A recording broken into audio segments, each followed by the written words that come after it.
कोई मदद कर दो, प्लीज हेल्प मी। हटिए प्लीज, थोड़ा साइड हुई।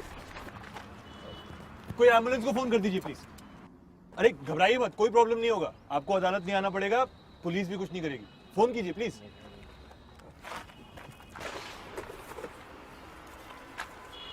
ध्यान रहे कि हेल्प करने से पहले एक्सीडेंट स्पॉट को अच्छे से जांच ले कि कहीं कोई रिस्क तो नहीं। कभी कभी पेट्रोल लीक कर रहा होता है या इंजन में स्पार्क होता है, या कभी कोई बिजली का तार गिरा होता है जिससे आपको भी प्रॉब्लम हो सकती है। अगर गाड़ी में ग्लव्स हैं तो उन्हें पहन लें, इससे आप और विक्टिम दोनों इन्फेक्शन से सुरक्षित रहेंगे।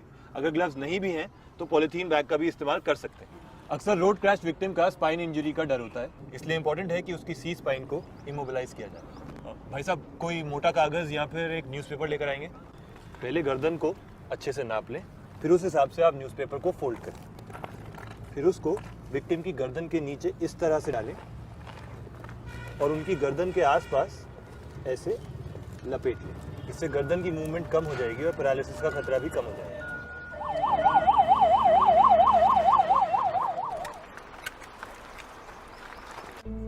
ऐसी सिचुएशन में आपकी सूझबूझ किसी को एक नया जीवन दान प्रोवाइड कर सकती है। गुड समैरिटन लॉ के तहत आपका फर्स्ट रिस्पॉन्स आपको किसी भी कानूनी, कार्य विधिक या आर्थिक परेशानी से मुक्त करता है। तो सोचिए नहीं और मदद के लिए हमेशा तैयार रहिए।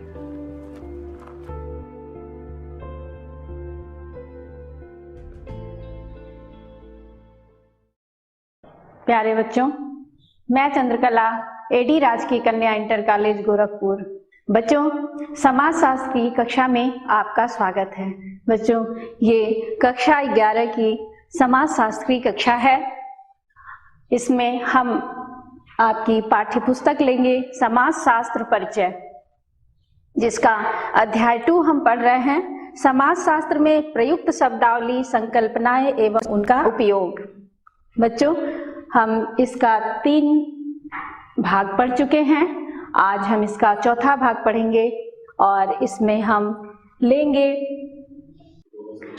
आइए बच्चों, देख लेते हैं कि हमने पूर्व भागों में क्या पढ़ा। बच्चों, हम पढ़ रहे थे सामाजिक समूह के विषय में, जिसमें हमने अध्ययन किया समूह के प्रकार। इसके बाद हमने देखा समूह के प्रकार में हमने देखा प्राथमिक समूह एवं द्वितीयक समूह। इसके बाद हमने देखा समुदाय एवं समाज अथवा संघ। इसके बाद हमने पढ़ा अंतः समूह एवं बाह्य समूह। इस प्रकार समूह के प्रकार हम पढ़ रहे हैं। आगे हम इसको कंटिन्यू करेंगे। बच्चों, आपके इस पाठ के इस भाग का उद्देश्य है समूह के प्रकार के रूप में संदर्भ समूह एवं समवयस्क समूह के विषय में जानना, समाज में सामाजिक स्तरीकरण की व्यवस्था को समझना। तो बच्चों, समाज जो है हमारा विभिन्न स्तरों में बटा हुआ है। उसको किन किन रूपों में हम प्राप्त करते हैं, देखते हैं हमारा समाज कैसा है, इसको हम इस भाग में जानेंगे।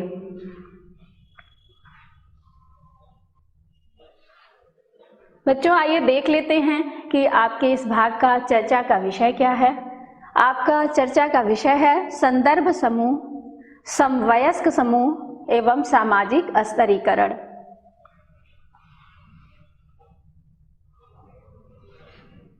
आइए देखते हैं कि संदर्भ समूह क्या है। बच्चों, प्रकार हम देख रहे थे सामाजिक समूह के, जिसमें संदर्भ समूह भी सामाजिक समूह का एक प्रकार है। इसकी अवधारणा रॉबर्ट मर्टन ने दी है। उनकी पुस्तक है social theory and social structure. तो बच्चों, ये उनकी पुस्तक का नाम है,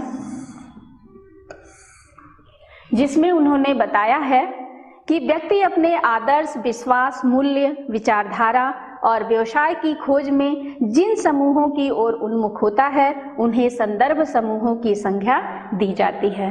बच्चों, हम लोग जानते हैं कि हम समाज में रहते हैं तो हम बहुत सारे कार्य करते हैं, व्यवसाय करते हैं और बहुत सारे ऐसे लोगों से मिलते हैं जिनके अपने विश्वास होते हैं, अपने मत होते हैं और हम बहुत सारे मूल्यों पर अपने जीवन को निर्धारित करते हैं। तो समाज में ये जो विश्वास, मूल्य, विचारधारा और व्यवसाय पाया जाता है वो अलग अलग प्रकार के होते हैं। तो यहाँ पर बताया जा रहा है कि समूहों की ओर उन्मुख होना। तो हम जिन समूहों की ओर उन्मुख होते हैं उन्हें हम संदर्भ समूह की संज्ञा देते हैं। तो जिन समूहों की तरफ अपना ध्यान केंद्रित करते हैं उसे ही हम संदर्भ समूह कहते हैं।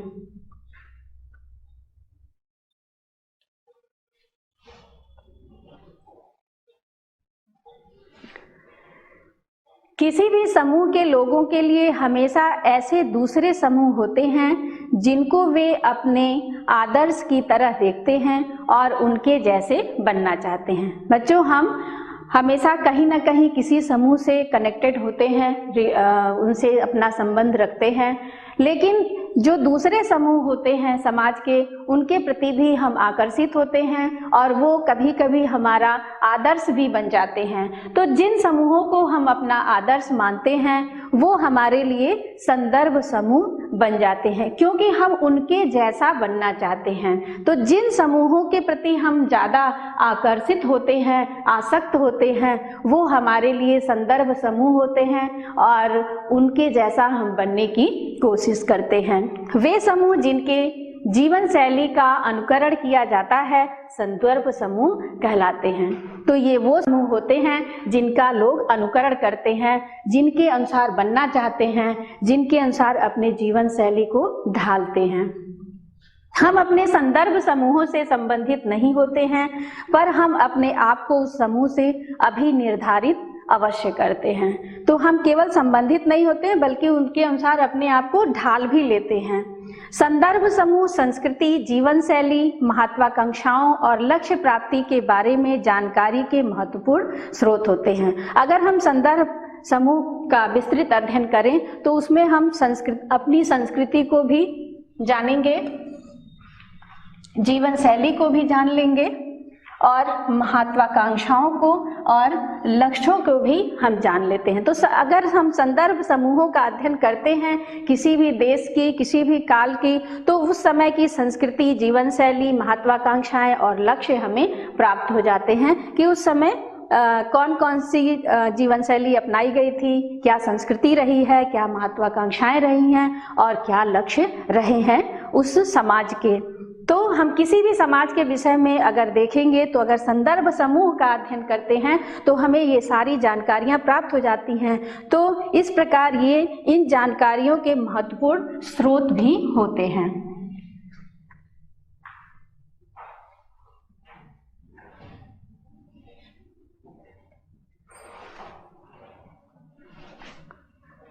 औपनिवेशिक काल। बच्चों, औपनिवेशिक काल कहते हैं अंग्रेजों के शासनकाल को, जबकि हमारा देश या विश्व की बहुत सारे देश ऐसे थे जब ये अंग्रेजों के गुलाम हुआ करते थे, और आज भी ऐसे बहुत सारे देश हैं जो अंग्रेजों के गुलाम हैं, जिसको हम कहते हैं उपनिवेश। तो ये औपनिवेशिक काल जो था, औपनिवेशिक समय जो था, उस समय की बात है। औपनिवेशिक समय में कई मध्यवर्गीय भारतीय बिल्कुल अंग्रेजों की तरह व्यवहार करने का प्रयत्न करते थे। तो संदर्भ समूह देख रहे हैं बच्चों हम लोग, तो संदर्भ समूह में हम किसी समूह के प्रति आकर्षित होते हैं। तो यहाँ जो उदाहरण लिया गया है वो औपनिवेशिक काल का लिया गया है कि औपनिवेशिक काल में जो हमारा समाज था, भारतीय समाज था, वो अंग्रेजों का जो जीवन शैली था उसके प्रति बहुत आकर्षित था। तो ये भी एक संदर्भ समूह का अच्छा उदाहरण है, और जिसमें भारतीय जो थे वो बिल्कुल अंग्रेजों की तरह व्यवहार करने का प्रयत्न करते थे। इस प्रकार इन्हें महत्वाकांक्षा रखने वाले समूह के लिए संदर्भ समूह के रूप में देखा जा सकता था। परंतु यह प्रक्रिया लिंगभेद पर आधारित थी, अर्थात पुरुषों और स्त्रियों के लिए अलग अलग मापदंड थे। बच्चों, ये लिंगभेद पर आधारित था, अर्थात स्त्री और पुरुष के लिए अलग अलग व्यवहार निर्धारित थे। आइए देखते हैं वो कैसे। अक्सर भारतीय पुरुष अंग्रेज पुरुषों की तरह पोशाक धारण करना चाहते थे और उन्हीं की तरह भोजन करना चाहते थे। तो यहाँ बात आ रही है स्त्री पुरुष के बारे में कि पुरुष पुरुषों के प्रति जो व्यवहार था और स्त्रियों के प्रति जो व्यवहार अपेक्षित था वो दोनों में भिन्नता थी। तो पुरुष जो थे वो अंग्रेज पुरुषों के पोशाक की नकल करना चाहते थे, उनकी तरह भोजन करना चाहते थे, लेकिन वो ऐसा चाहते थे कि जो भारत की महिलाएं थी, भारतीय महिलाएं थी, उनका रहन सहन वो भारतीय ही रखना चाहते थे। वो ऐसा नहीं चाहते थे कि भारतीय स्त्रियां जो हैं, भारतीय महिलाएं जो हैं, वो अंग्रेजों के महिलाओं की रहन सहन को अपनाएं।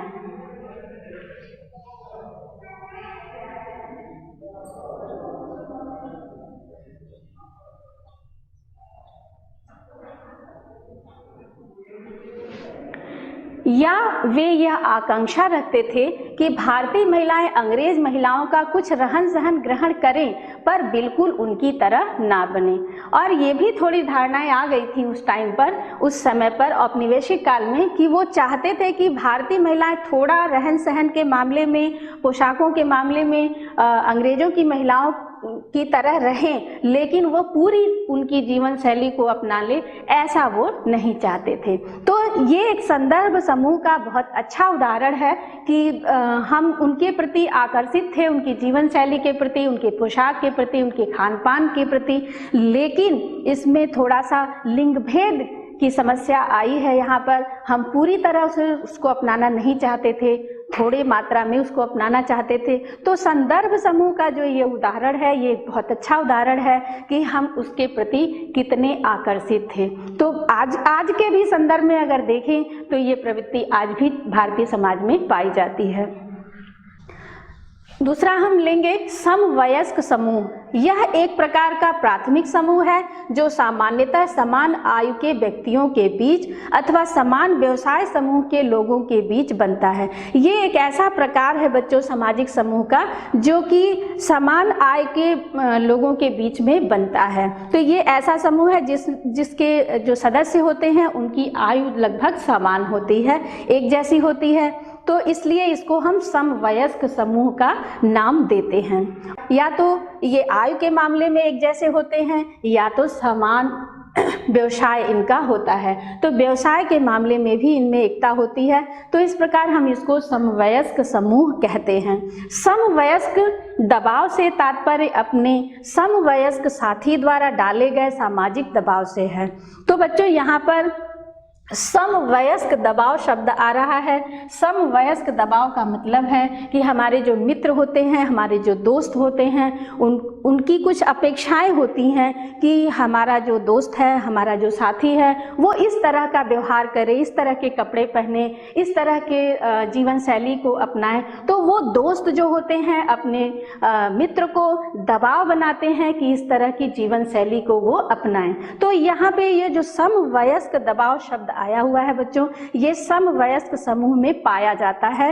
ये विशेषता पाई जाती है कि वो अपने साथी के प्रति दबाव बनाते हैं कि वो इस तरह की जीवन शैली को अपनाएं। तो यहाँ सामाजिक दबाव से तात्पर्य है कि व्यक्ति को क्या करना चाहिए या क्या नहीं करना चाहिए। तो यहाँ ये बहुत महत्वपूर्ण हो जाता है, क्या करना चाहिए और क्या नहीं करना चाहिए। तो समवयस्क समूह में ये विशेषता पाई जाती है कि लोगों पर दबाव बनाया जाता है कि उनको ये करना चाहिए और ये नहीं करना चाहिए। बच्चों, ये सामाजिक समूह के विभिन्न प्रकार हमने पढ़ा, जिसमें हमने देखा प्राथमिक समूह, द्वितीयक समूह, अंतः समूह, बाह्य समूह। इस प्रकार से आज हमने देखा संदर्भ समूह और समवयस्क समूह। तो इस प्रकार प्रकारों की ये श्रृंखला खत्म हो जाती है। हम अगला टॉपिक आपका ले रहे हैं सामाजिक स्तरीकरण। तो बच्चों, सामाजिक स्तरीकरण को आइए जानते हैं। रेमंड मूरे ने लिखा है, स्तरीकरण समाज का वह क्रमबद्ध विभाजन है जिसमें संपूर्ण समाज को उच्च और निम्न सामाजिक इकाइयों में विभाजित कर दिया गया हो। तो बच्चों, स्तरीकरण का मतलब ये है कि हम समाज को के समूहों को विभाजित कर देते हैं। तो समाज में जो विभाजन पाया जाता है इसको ही हम स्तरीकरण कहते हैं। तो यहाँ विभाजन को एक चित्र के माध्यम से हम देखेंगे कि समाज में किस तरह का विभाजन पाया जाता है। यहाँ पर एक पिरामिड चित्र लिया गया है जिसमें कि निम्न वर्ग मध्यम वर्ग और उच्च वर्ग को दिखाया गया है। तो हमारे समाज में और चाहे विश्व की अनेक जितनी भी सभ्यताएं रही हैं, देश रहे हैं और व्यवस्थाएं रही हैं, उनमें लगभग इस तरह के विभाजन अवश्य पाए जाते रहे हैं, जिसमें कि उसका एक उच्च वर्ग रहा है जो सर्वोच्च शिखर पर स्थित रहा है और निम्न वर्ग रहा है जो कि सबसे नीचे पाया जाता रहा है। इसको अगर एक एग्जाम्पल के रूप में देखें तो दास प्रथा इसका सबसे अच्छा उदाहरण है कि दास प्रथा में सबसे निम्न वर्ग को रखा गया था। और अगर विश्व सभ्यताओं में देखें, विदेशों की बात अगर हम करें तो उच्च वर्ग में सामंत वर्ग शामिल था। तो वहाँ दो वर्ग शामिल थे, उच्च वर्ग और निम्न वर्ग, और बीच में आता है मध्यम वर्ग। मध्यम वर्ग वो वर्ग होता है जो उच्च और निम्न वर्ग के बीच में आता है। तो बच्चों, इस तरह का स्तरीकरण प्रत्येक समाज में पाया जाता है। थोड़ा सा भिन्नता होता है नाम का और स्थिति का, और सामाजिक विभाजन में थोड़ा बहुत अंतर को लेते हुए ये स्तरीकरण प्रत्येक समाज में पाया जाता है। सामाजिक स्तरीकरण से तात्पर्य भौतिक या प्रतीकात्मक लाभों तक पहुंच के आधार पर समाज में समूहों के बीच की संरचनात्मक असमानताओं के अस्तित्व से है। तो स्तरीकरण होता क्यों है बच्चों? क्योंकि भौतिक और प्रतीकात्मक जो लाभ होते हैं वो उनकी पहुंच किन किन लोगों तक है उस पर ये आधारित होता है। जैसे कि अगर हम भौतिक आधार लेते हैं जिसमें हम धन को लें, वस्तुओं को लें, तो उच्च वर्ग के पास धन अधिक होता है, वस्तुएं अधिक होती हैं, सभी लाभ जो होते हैं, प्रतीकात्मक लाभ जो होते हैं वो उनको प्राप्त होते हैं। और जो निम्न वर्ग होता है या मध्यम वर्ग होता है उन तक ये पहुंच नहीं होती है। तो भौतिक साधन जो होते हैं वो उच्च वर्ग तो प्राप्त करता है, लेकिन निम्न वर्ग उसके लिए बिल्कुल उनके अभाव की स्थिति उनके पास होती है, नगण्य सी स्थिति होती है, उनके पास ये पहुंच नहीं होती है। तो भौतिक जो पहुंच है और प्रतीकात्मक लाभों की जो पहुंच है ये एक बहुत बड़ा आधार है समूहों में जो संरचनात्मक असमानता को जन्म देता है।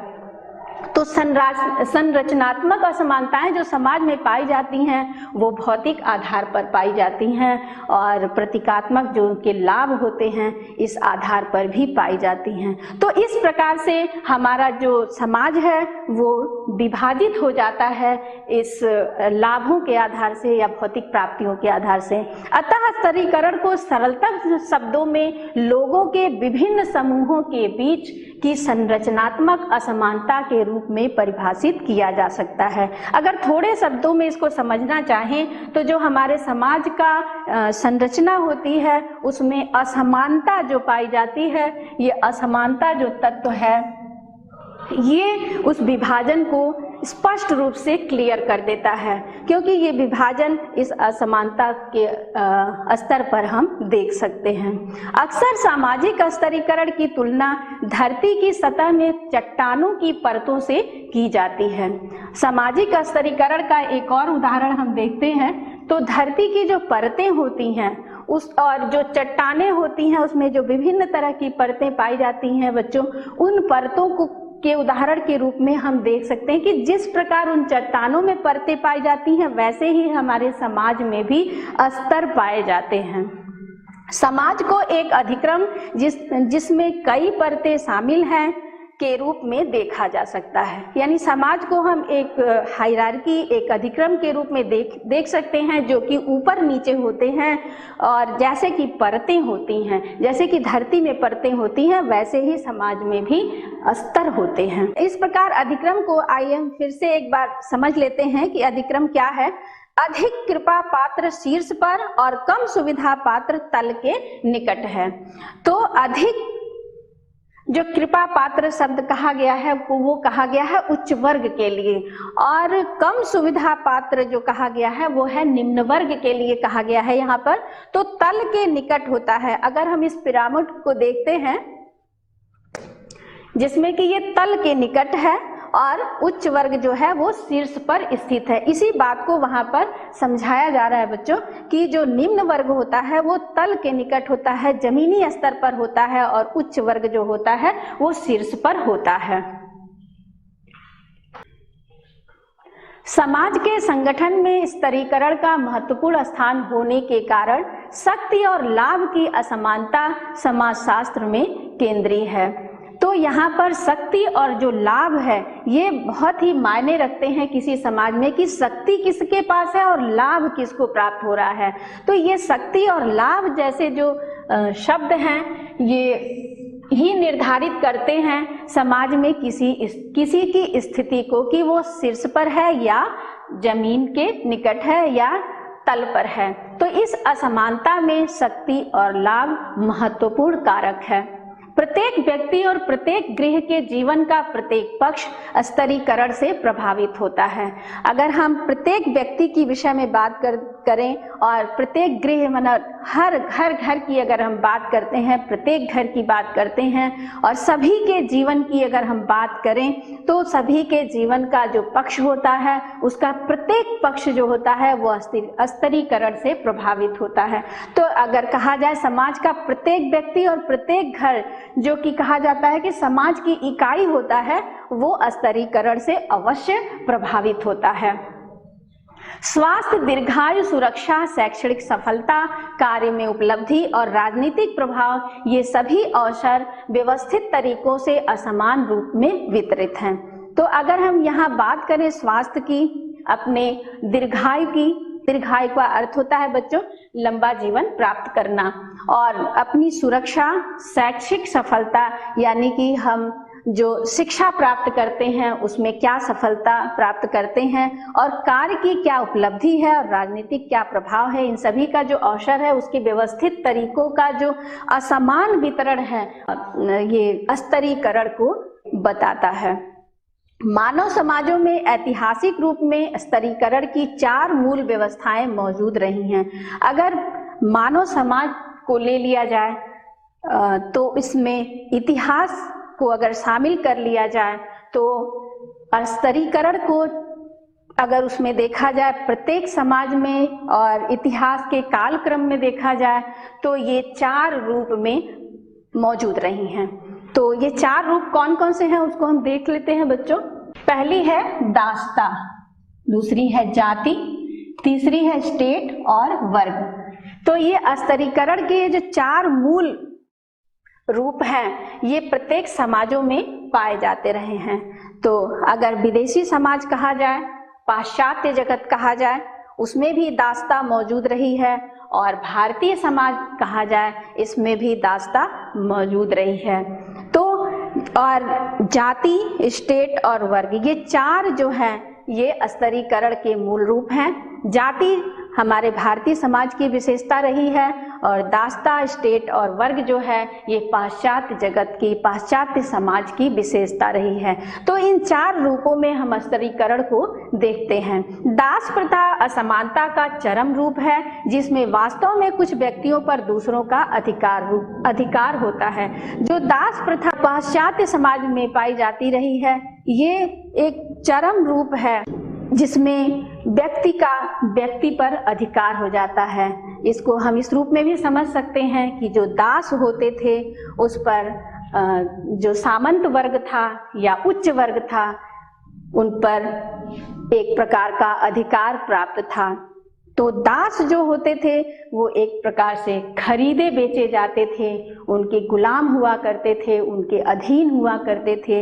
ये एक बहुत बड़ा समस्यात्मक रूप था पाश्चात्य समाज का और भारतीय समाज का।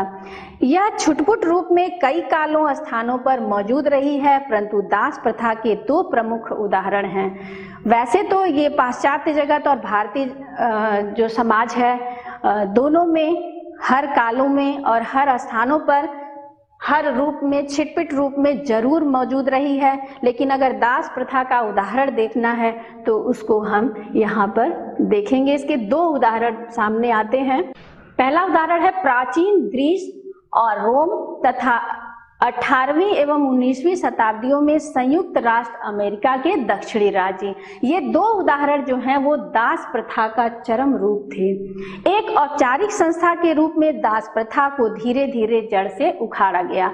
तो इस प्रकार से दास प्रथा को बाद में उन्मूलन का प्रयास किया गया दास प्रथा के, और धीरे धीरे इसको जड़ से उखाड़ा गया है। तो ये लेकिन मौजूद रही है पाश्चात्य जगत में और बहुत ही भीभत्स रूप में रही है, जो मानव को मानव नहीं समझने देती थी। बिल्कुल एक जानवर की तरह से उनके साथ व्यवहार किया जाता था। हमारे यहाँ अभी भी बंधुआ मजदूरी पाई जाती है, यहाँ तक कि उसमें बच्चे भी शामिल हैं। अगर भारतीय समाज की बात करें तो ये दासत्व जो था, दास प्रथा जो थी, बंधुआ मजदूरी के रूप में भारत में मौजूद थी।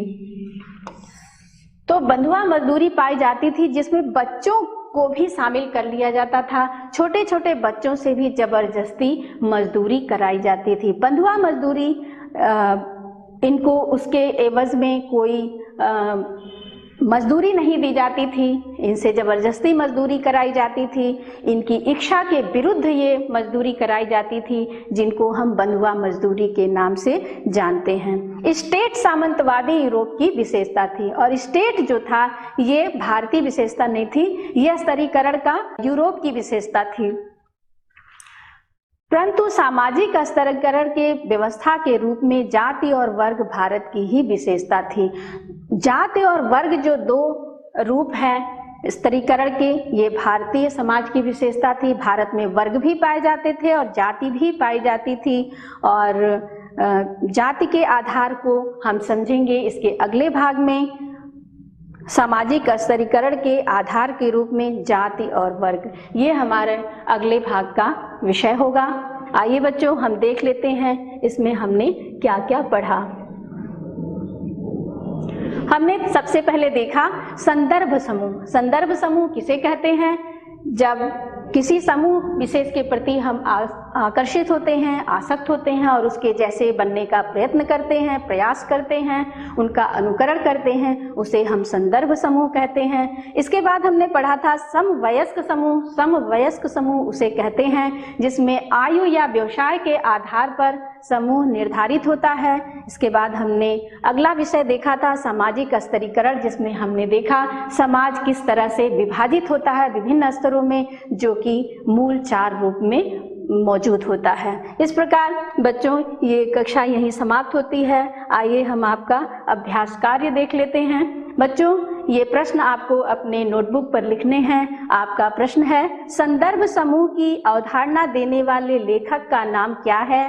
दूसरा प्रश्न है, अपने समाज में उपस्थित स्तरीकरण की व्यवस्था के बारे में आपका क्या प्रेक्षण है?